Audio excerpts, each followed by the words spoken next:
Merry meet, blessed be. And welcome to, well, this is the last Sabbath school class. No longer going to be using that title. Next time it's going to be in a very different pastor's study. There's going to be a few other differences too. Some that won't be so visible. Some that will be. You'll see. But the fifth of five or the fourth of four, depending on what you want to call it, to be silent. I don't care what kind of magic you're doing, and every religious tradition has magic. If you're talking about a young boy comes to the synagogue with mom and dad. At 13, he goes through a ceremony that includes the words, "Today I am a man," and he emerges from there a man. Needless to say, something very magical about the Christian communion, especially the ones that consider it to be absolutely transubstantiation, the body and blood of Jesus Christ. And there's a pagan root in that if you take a look. And then, of course, there's what we do as pagans and Wiccans and others, including a number of Christians and Buddhists and all of them. The principles are the same. And they're known in some books that you can get at a Wiccan bookstore as the Witch's Pyramid. To dare, to know, to will, to be silent. To dare is the first, of course, because anything you do along this line is to dare. Even if it's at the child level, like the "now I lay me down to sleep, I pray the Lord my soul to keep." Well, hey, there's some daring there. You're asking the divine to do something. Second, to know. Yeah, you have to know what you're doing. You have to know what you're dealing with. There's a lot to know. And third, to will. That's your primary source of strength in this thing.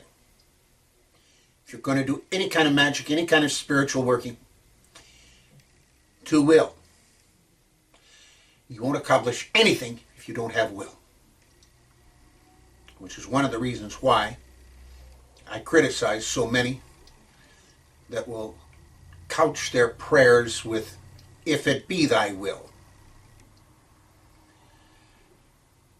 Finally, fourth, to keep silence, to be silent, depending on whose writing you read. I call it to be silent, but I can't help but say to keep silence on occasion. Same difference. You've probably already noticed the power of silence through your own life's experiences. Even in school, if you belong to a club, or later on you get involved in a hobby, or work, or school, any kind of schooling for a trade or whatever, or the job, you name it. I know that in ham radio, learning to fly,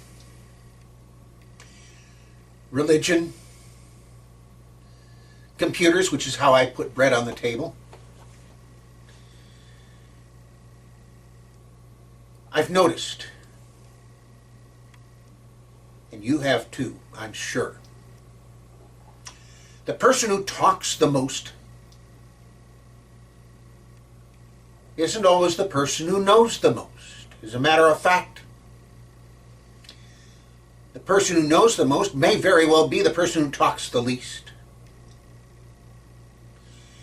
And once you find out who it is that knows the most, you'll find them concerned about how much they don't know, and trying to fill that gap, while somebody else is flapping their jaws about how much they think they know.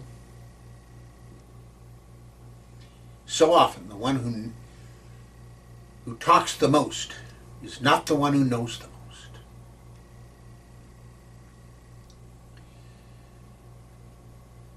And then there's the business about telling somebody what you're doing.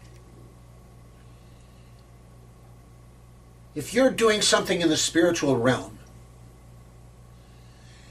then there's always the possibility that somebody is going to doubt you, maybe even ridicule you or laugh at you.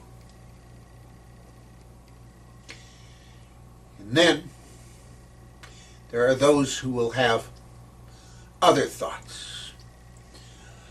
I know how I have reacted in the past when somebody said that they were going to pray for me, even when it was prayer for my benefit.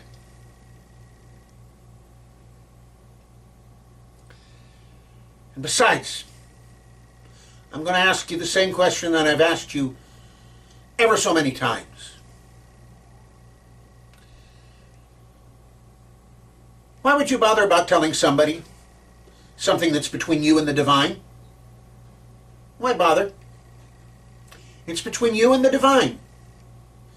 And even if it does involve that person, there's all kinds of reasons not to make an announcement.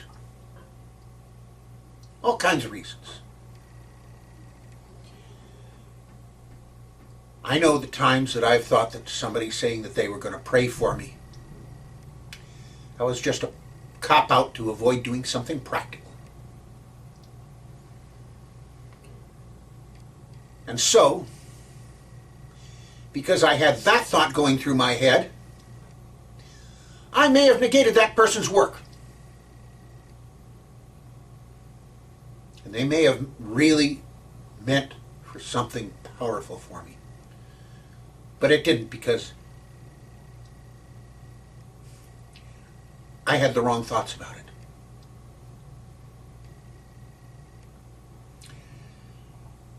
But especially, you don't need to talk about it if the person in question is somebody who did you some harm. In that case, why bother? Especially, why bother? People who need to atone need to see for themselves. Now, I'm not talking about doing the kind of stuff that you'd better not be trying, and I won't. No. I'm talking about even the keep that person away from me. I don't want to hear from that person. That sort of thing. People who need to atone need to see for themselves. And do you think that telling somebody that you're doing a spell about them is going to actually accomplish anything?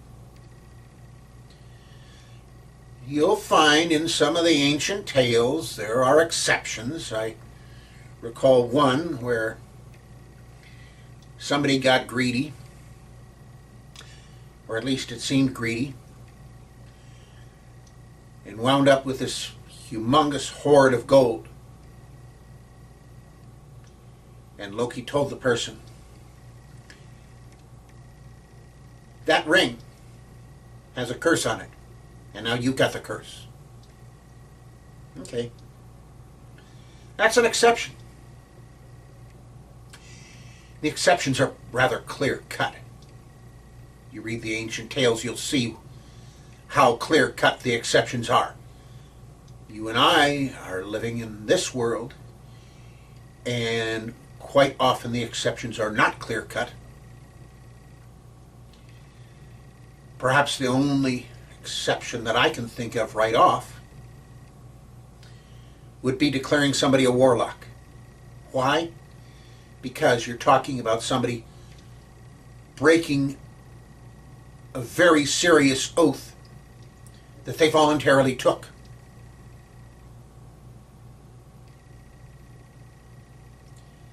But other than that,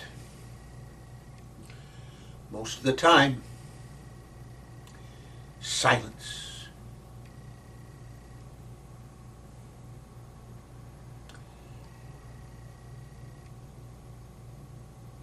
Even if you're trying to do a blessing or a healing, silence is often in order. Like I pointed out, especially if you're doing it for somebody who might be of a different spiritual path or might be of a mindset where it wouldn't help for that person to know. But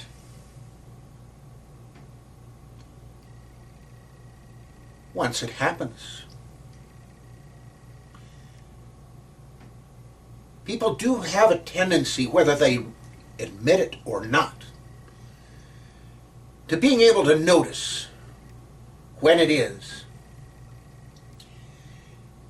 that something is not due to just science or coincidence. We had something happen here recently that I'll be telling you about in a subsequent episode, either here or the Secrets in Plain Sight. I haven't decided which. I think it'll be here. Yes, it will be here. Two things that I've done in the past, both of which, theoretically, I could have gotten heavily criticized for. In one case, well, you can see a hint if you know where to look. In the other case, well, I don't think you'll necessarily find even a hint.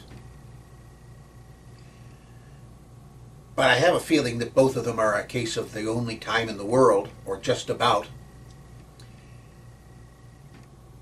Put the two together, and there was a healing. I'll tell you about it another time. But I didn't talk about it to the doctor involved. As a matter of fact, I didn't talk about it to anybody until it was complete and it was evident.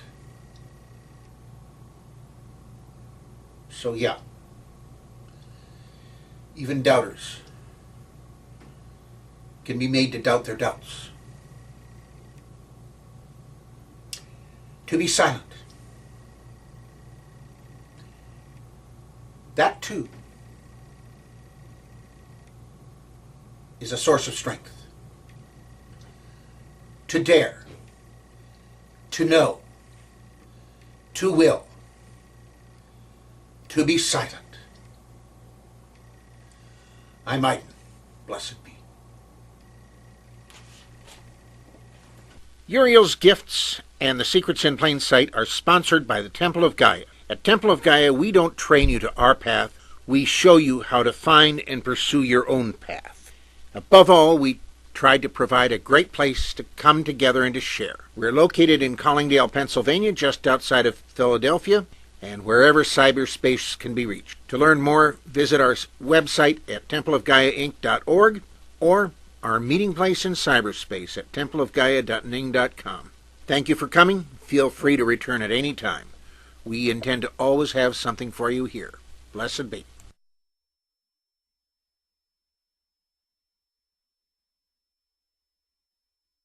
This has been a presentation of the Wise Ones Net. Merry part and blessed be.